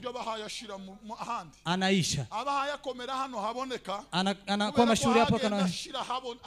Kwa maana anaenda akiishi hali ya tureba ibigaragara. Na tuoni yale anayodhihirika. Tureba kubitagaragara. Haleluya! Agaciro tureba nakatagaragara. Hali tunaangalia ni bali ya tuoni. Kutagaragara. Kule tunaona bali. Paulo akasema. Haleluya! Haleluya! Tunaenda tuyoborwa no kwizera. Tunaenda tukiongozwa na imani. Mnakataa kuwasalimu watu kwa nini? Mkono wako kwani ni pesa unawapa? Eti hawasalimiwa Kristo. Mimi nashangaa kabisa. Eti hata salimiana. Mojawapo ya vitu ambazo zinaonyesha uamsho ni vitu mbili. Kunena kwa lugha haimo. Kulala kwa chumba usiku na kuweza kukosa sauti si hii. Uamsho unaodhihirishwa na vitu viwili. Kwanza ni kusalimiana kwa watu walioshiriki. Biblia imesema Paulo akiwa kwenye alikuwa anasema mumsalimie Onesifo. Ndamukirize Prisikila na Akwila. Mumsalimie Prisikila pia Akwila. Ndamukiriza bizera bo. Mwasalimie waamini wote. Asezerana nabo imileto. Alipoaga huko Mileto, Biblia inasema wakaweza kusegamiana, wakaweza hata kusalimiana mpaka asubuhi. Mpaka asubuhi. Mnajua uamsho ukiwa huko kwetu, walikuwa wanawasindikiza wageni, wanavuka mto, wakifika mlimani wakakaa, wanalia, wanarudi. Wanarudi ama wanaenda pamoja. Ilikuwa ni nguvu za Mungu. Lakini kwa sasa hakuna mtu analia. Watalia kama wametoka kabisa. Watalia mioyo ikiwa imekauka kabisa. Pili inayoonyesha uamsho wa Mungu ni Wakristo waliye kwa kanisa, Wakristo waliye kwenye ushirika. Paulo amesema, nakumbuka imani iliyoko ndani yako ambayo sina urafiki, ambayo imeanzia katika na hata na misi machozi yako. Lakini Timotheo, pahali nimefika na kifungo, ingelikupa siku moja ulie, ili niweze kupumzika katika moyo wangu. Sitaki kufungua, kufunguliwa, bali wangelinipa tu uweze kulia, uweze kulia.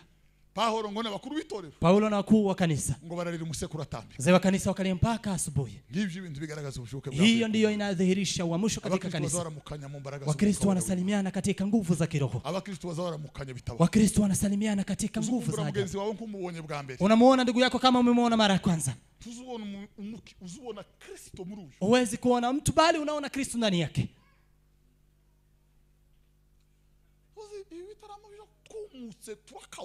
Tumekauka kabisa. Tumekauka kabisa.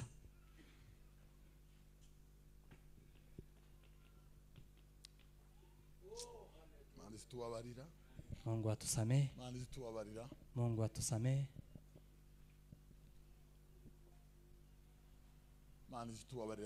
Mungu aendelee kutusamehe sana. Umutima uzuyemo ishimwe babijuru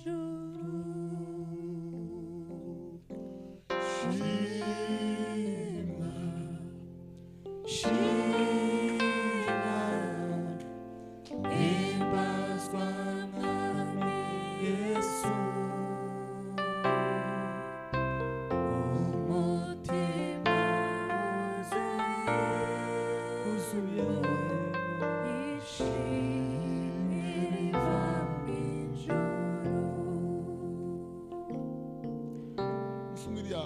Kuri Pasaka, siku moja amehubiri kwa Pasaka, umusaza umwe arahaguruka, mzee mmoja akasimama, afata umuvuga butumwa, akamchukua mhubiri, aramwira ngo uramunibukije kandi, akamwambia unanikumbusha tena Yesu. Ngo yazayumvage nko kuruhuka, alikuwa anasikia anataka kupumzika, anafikiria kifo cha Yesu, ngo akaruha akarira imbavu za roho zikamurya ngo akazayumva sinzi uko yabaye, analia mpaka mbavu zinamla, asikia hata akose.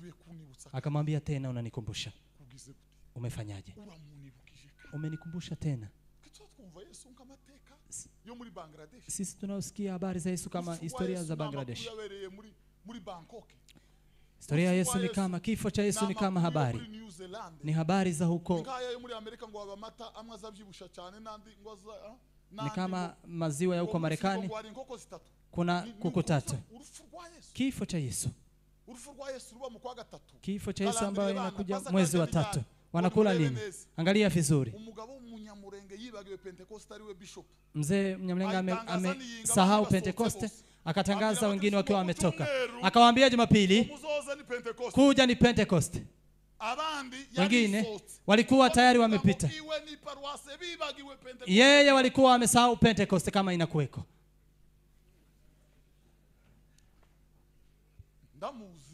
Mimi namjua na babake ni wa huko mlimani. Tufanyeje ndugu zangu? Ngo birashoboka ko umuvyeyi yakwibagirwa umwana. Inawezekana mzazi aweze kumsahau mtoto aliye. Umuvyeyi yakwibagirwa umwana yivya. Mzazi anaweza kumsahau mtoto ambaye Haleluya! Haleluya! Pasaka. Pasaka ni uzima. Pasaka ni maisha. Pasaka ni maisha. Hii ni Pasaka.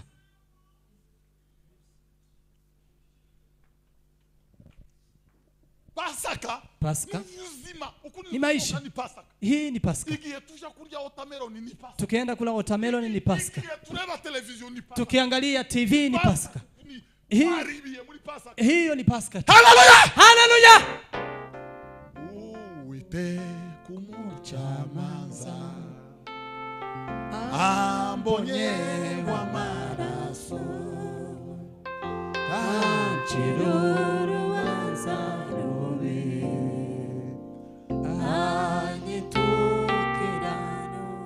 Hallelujah! Hallelujah!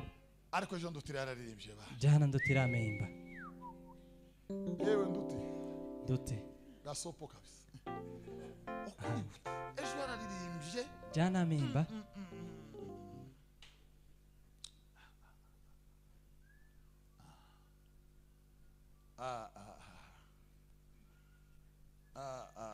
Bwana asifiwe. Asifiwe. Yesu ahabwe icyubahiro. Yesu apewe sifa. Bavandi. Ndugu zangu. Aya niyo makuru mbafitiye muri mugoroba. Hizi ndizo habari ninazo jioni ya leo. Yesu ni umunyembabazi. Yesu ni mwenye rehema. Yesu ni umunyembabazi. Yesu ni mwenye rehema. Kama Yesu ni hivyo. umunyembabazi. Yesu ni mwenye rehema. Haba nubwo woba bingana gute. Hata kama Yesu ni umunyembabazi. Yesu ni mwenye rehema. Yesu ni umunyembabazi. Yesu ni mwenye rehema. Yesu ni umunyembabazi. Yesu ni mwenye rehema. Gira mugenzi wawe ngo Yesu ni umunyembabazi. Ambia ndugu yako Yesu ni mwenye rehema. Yesu aragukunda. Yesu anakupenda. Yesu aragukunda. Yesu anakupenda.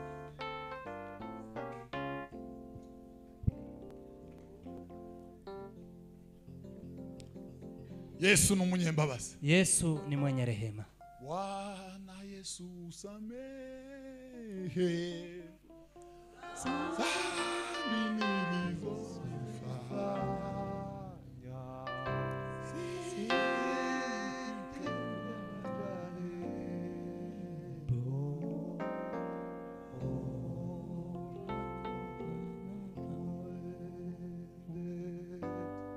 Yesu ni umunyembabazi cyane. Yesu ni mwenye rehema. Mujumve mubyakire mubyemere. Pokea mchukiwa hata mkubali. Mu matwi bigere mu mutima. Itoke kwenye masikio ingie kwa moyo. Yesu ni mwenye rehema. Yesu ni umunyembabazi. Yesu ni mwenye rehema. Kandangize. Chatumalizie. Ibrahim. Ageze hafi ya Moria. Alipofika karibu na Moria. Ngo Isaka akamuuliza. Isaka ngo aramubaza. Ngo swali nzito kama kifo. Amubaza ikibazo gikomeye nk'urupfu. Ngo bari bamaze gusiga abagaragu. Walikuwa wameacha watumishi. Azikoreza Isaka. Akachukua kuni hizo akambebesha Isaka. Ise ngo afata umuriro. Alafu babake akachukua moto. Akaweka kisu hapa. Isaka ngo akamuuliza swali kama kifo. Amubaza ikibazo kimeze nk'urupfu. Ngo aramubwira ngo baba. Akamuuliza baba. Inkwigizi. Kuni ndizo hizi. Umuriro nguwo. Moto ndio huu. Umwana w'intama. Mtoto wa kondoo. Wo gutamba. Wa kutoa dhabihu. Arihe. Ako wapi? Muyandi magambo Isaka. Kwa maneno mengine Isaka. Yaza yumva nk'igicure cy'inkota muri we. Alikuwa anasikia uoga wa kisu ndani yake. Alikuwa anasikia ni kama alikuwa anajihisi ni kama kuna vitu zitatendeka. Kuna vitu zingine. Baba. Mbona umekuja na kisu hicho? Na una moto? Umenibebesha kuni. Haleluya! Je, kondoo iko wapi? Ngo lilikuwa swali kama kifo. Cyari kibazo gikomeye ngo. Haleluya! Ngo yaramubajije. Amemuswali. Muyandi magambo Ibrahimu akazimia na akazimia na tena hakili kapotea. Ngo yaza yumva nk'ibicuro. Alikuwa anasikia ni kama anajihisi ni kama kuna kisu. Akiangalia babake vile alivyo. Avuga ati shamba si ryeru. Akasema hapa si rahisi. Amen. Hallelujah! Hallelujah! Oh! Kamera z'ijuru ngo zari nyuma ya Ibrahimu na Isaka. Kamera za mbingu zilikuwa juu ya Ibrahimu na Isaka, zilikuwa zinapiga picha. Wanahabari wanaenda mbele, wengine wanaenda kuume, wengine wanaenda kushoto. Isaka ngo yabaza Ibrahimu. Isaka akimuuliza Ibrahimu. Si mnaona kwenye runinga wanaandika hapo chini. Walikuwa wanapitisha kwenye runinga ya mbingu. Wanasema baba.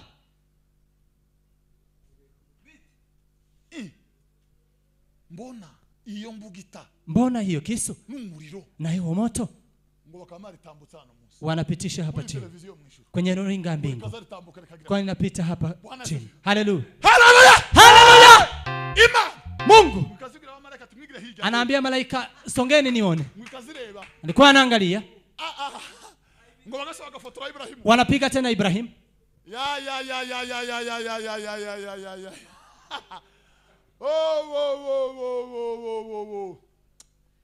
Ya Wakristo. Hari ingendo zitagira sababu zitazwi n'Imana. Kunazo safari ambazo hazijulikana mbere ya maso. Lakini kuna safari ambazo hazitajulikana. Oh! Jibu la ushindi kama Ibrahimu. Haleluya! Ngwali mujibu jibu la ushindi. Yamusubije igisubizo cyo kunesha. Yari igisubizo cyo kunesha. Kama musumari wa mwisho. Kumusumari wa nyuma. Ni kama jibu la mwisho ambayo ni kumrushia msumari wa santimeta 15. Haleluya! Haleluya! Ngoramubwira ngo he! Akamwambia he. Kumusozi w'Imana. Kwa mlima wa Mungu. Tapatikana. Kumusozi w'Imana Isa. Kwa mlima wa Mungu Isaka. Nyuma y'iryo jambo. Baada ya neno hilo. Wote wakanyamaza. Barachecheka bosi. Hakuna mtu ambaye amejibu. Hakuna neno lingine. Ndugu zangu. Ukipatana na vitu pole pole, omba Mungu nguvu. Daudi amesema Mungu, ufundishe mikono yangu. Haleluya! Kuweza kupigana. Ufundishe kuweza kubeba mkuki. Unifunze Bwana. Ibrahim ameweza kulinga vizuri. Akaweza kulinga vizuri. Akaweza kuweka msumari. Alafu bose barachecheka. Ikiwa yeye na Isaka wote wakanyamaza. Hakuna mtu amezungumzia mwingine. Kuna mtu ambaye hakuna mtu amekuwa na swali. Wakapanda. Walipofika kwa mlima, Ibrahimu akakonga moto. Akachukua Isaka. Isaka hana neno. Ilikuwa imeisha. Alipomfikisha hapo, akachukua kisu. Ni hapo. Mungu akachukua moyo wa Ibrahim akaweka kwenye laboratory. Akaupima kwa muda kidogo. Ili angalia kuwa anapima. Angalia kuwa kuna jambo lingine. Asifi. Mungu akasema Ibrahim, najua wanipenda. Ndabizi kunkunda. Unanipenda Ibrahim. Ukweli. Hakika una mimi Ibrahim. Mimi nakaa ndani yako. Sikai nje ya wewe. Ni hivyo. Ni hivyo.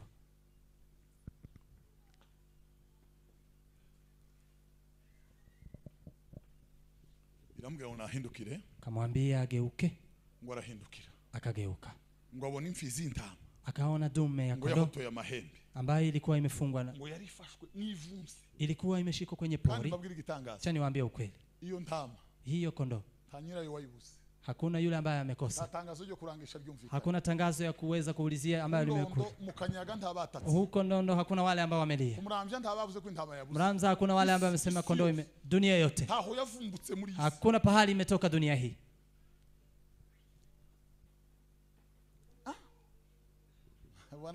Asifi. Ndo ikachomoka ikaweza kufungwa hapo. Mungu Baba alitupenda, maana yaradukunze, tulikuwa karibu kufa, twari hafi gupfa, kamtoa mwanawe wa pekee, tangu mwana wiwe kinege, ili kila amwaminie, kugira ngo umwizera wese asipotee, taka bali awe ahubwo ahabwe na uzima wa milele, ubugingo buhoraho. Jambo ry'Imana riravuga, neno la Mungu linasema ngo mwikirimwe, ilikuwa kwa pwani moja mu rugaryi rwa kera, huko zamani. Ilikuwa ni saa 9 za mangu. Ilikuwa ni saa 9 ya asubuhi. Umwami Yesu, mfalme Yesu avugijwe akasema kwa sauti kuu, akasema yote yamekwisha. Yote yamekwisha. Kifo ambacho tungelikufa rurashira, ikaisha. Haleluya! Haleluya! Biblia inavuga, Biblia inasema ngo ndiyishizwa hera hera, hakuingizwa patakatifu patakatifu na maraso y'ihene na y'intama, na damu ya kondoo ama ya mbuzi. ngo yahinjijwe na maraso, ameweza kuingizwa na damu yake. Wamaze kutubonera gucungurwa, alipopata wokovu yetu huko mbele. Ngo niba byarashobotse ko, kama ingeliwezekana ya kuwa ile vumbi ya ngombe liweze kuwasafisha wale ambao wamechafua, angalau damu ya Yesu, damu ya Yesu ya mwana wa kondoo, damu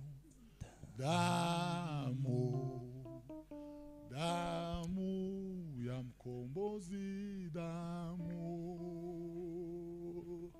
Bwana asifiwe. Asifiwe. Pasaka yabaye. Pasaka imekuwa. Haleluya! Haleluya! Damu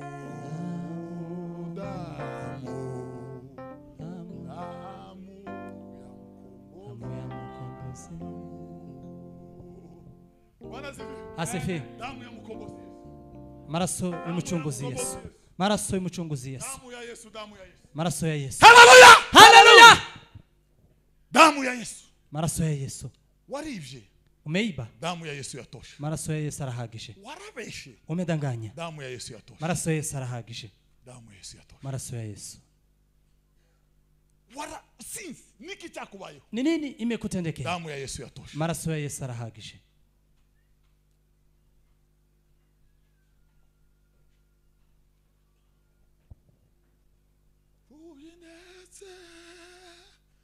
Nabapfakazi dushimayo maraso. Dushime maraso ya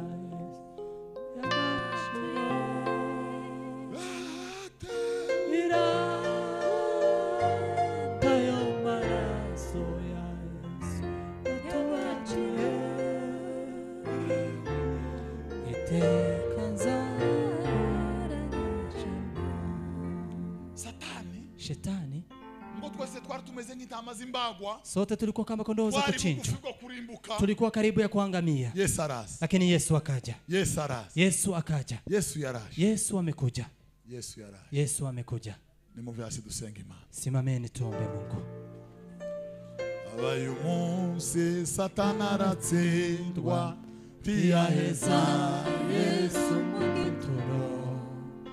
Mukwarazuka urufarutsinze none ari mw'ijuru bunyugase. Dore urukundo rutudupfira ibyaha byanje bihama mu mva. Maze arazuka yamuze nase nagaruka nzamushimira ibyo. Bwana asifiwe. Asifiwe Yesu. Ariko nanywa inzoga bavandi. Lakini nimeikunywa pombe ndugu zangu. Mbabwije ukuri kw'Imana. Nawaambia ukweli kabisa. Nawo inzoga ubwenge burashira. Nimekunywa pombe akili ikapotea. Nikakaa na moyo. Nikavimba. Nilikuwa na finya unapata nilikuwa na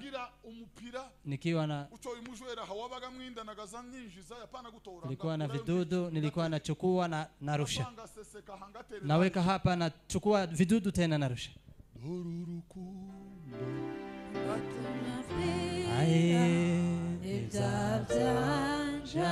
Bihamba mumfa mazarazuka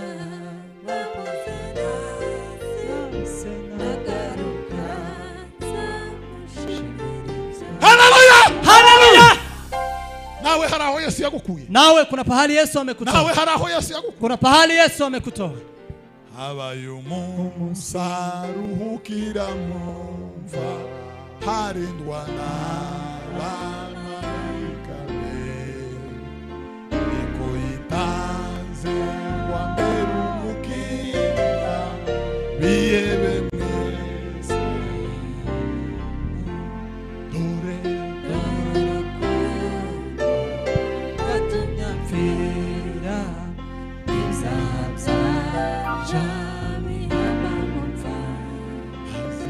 Maze arazuka yamuze nase nagaruka nzamushimira ibyo.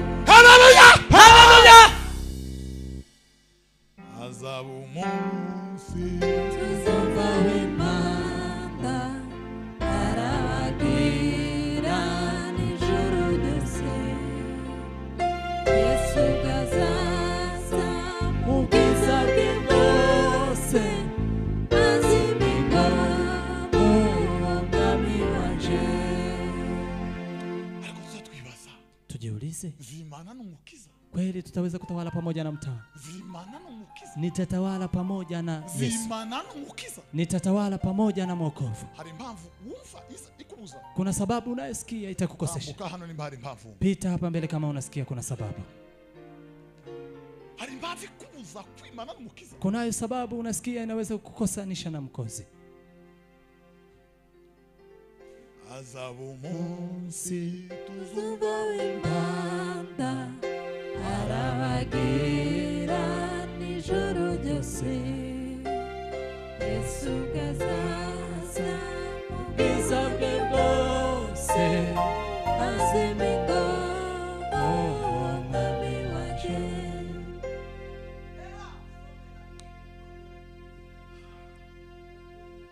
Mani tsinde daimoni w'inzoka. Mungu ashinde daima pepo wa pombe. Imana ihindura ubusa daimoni w'inzoga Satani. Mungu aweze shindwa katika jina la Yesu. Daimoni w'inzoga shindwa mu izina rya Yesu. Pepo wa pombe katika jina la Yesu. Ela mondelaska.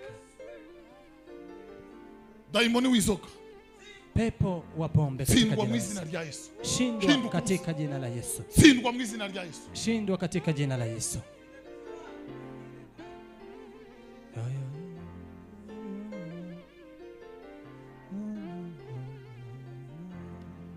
Ayo munsi Satana aratsindwa niyaheza Yesu mu gituro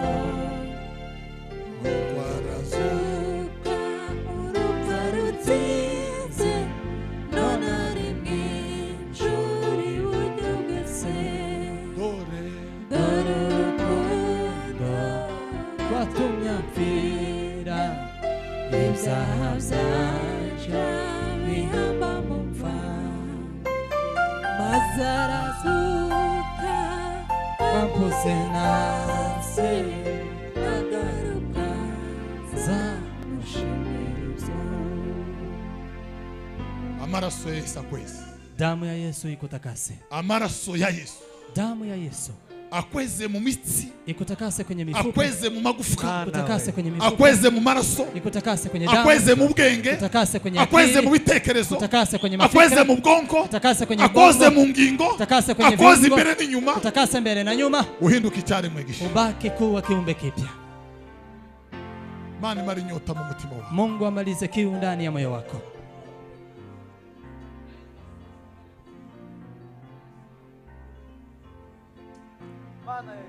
Agira neza imbabazi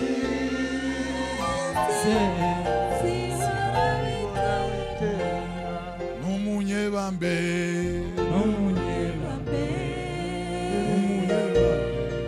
agira neza imbabazi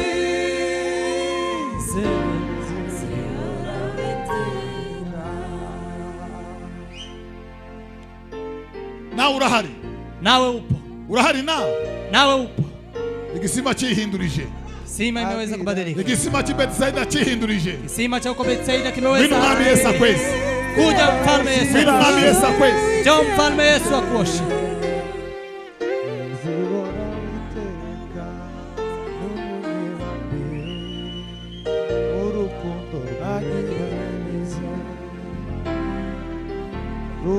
urubavu rwa Yesu avuye amaraso y'uruyuzi rw'ubugingo Yesu urubavu rwa Yesu avuye amaraso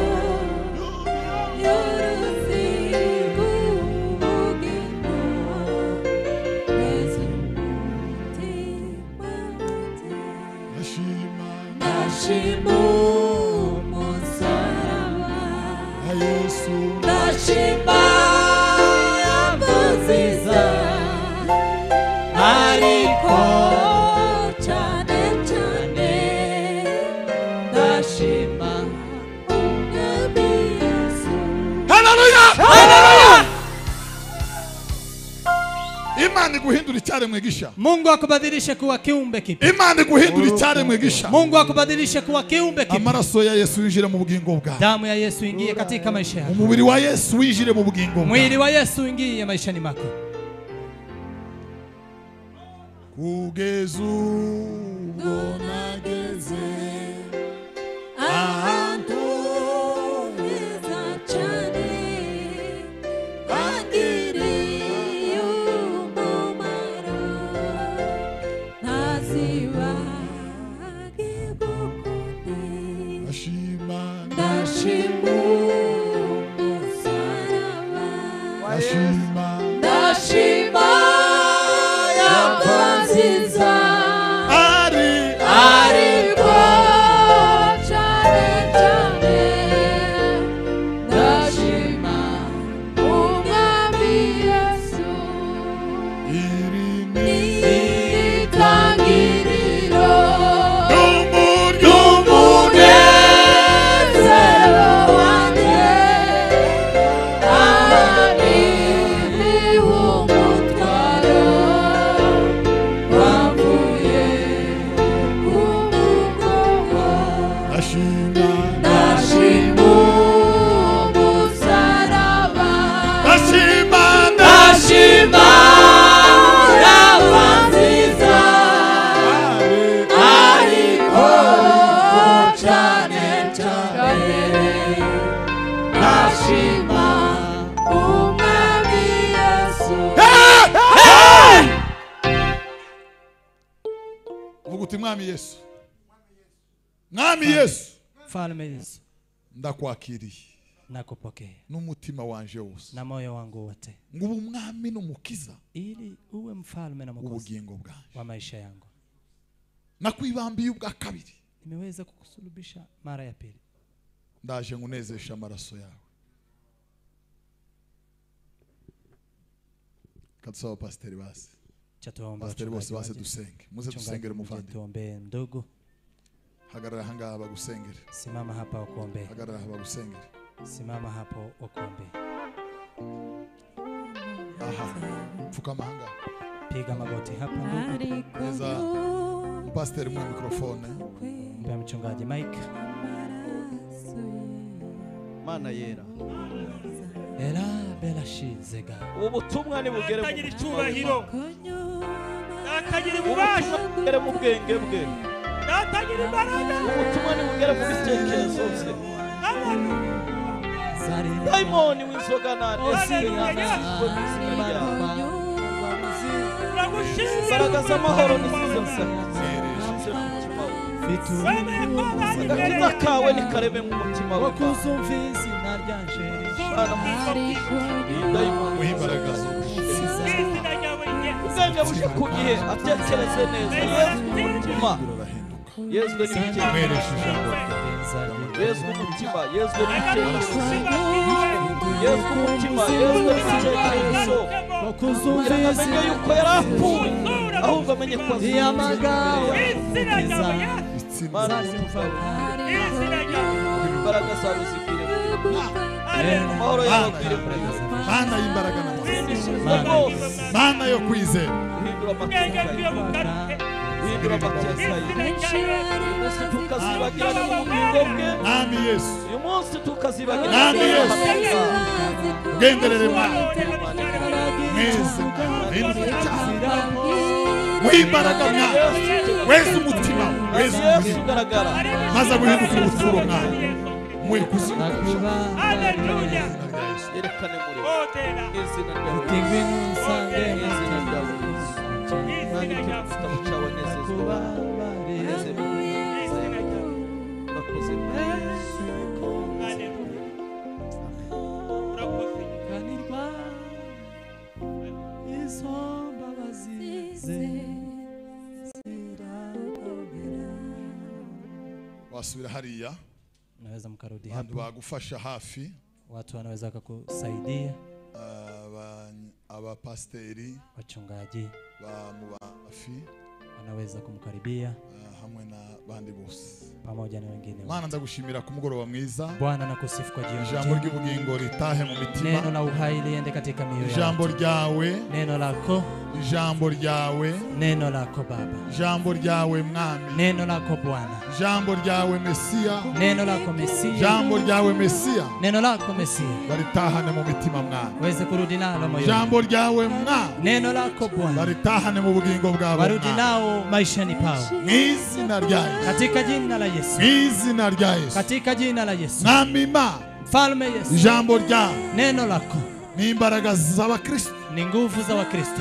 Ijambo ryawe. Neno lako. Ni Yesu mwana w'Imana. Ni Yesu mwana wa Mungu. Ibitangaza bikoreke mu mitima y'abantu. Maajabu yafanyike ndani ya mioyo ya watu. Bagutaha neno n'iteka ryose. Waweze kurudi na wewe milele na milele. Mwizina rya Yesu. Katika jina la Yesu. Amen. Amen.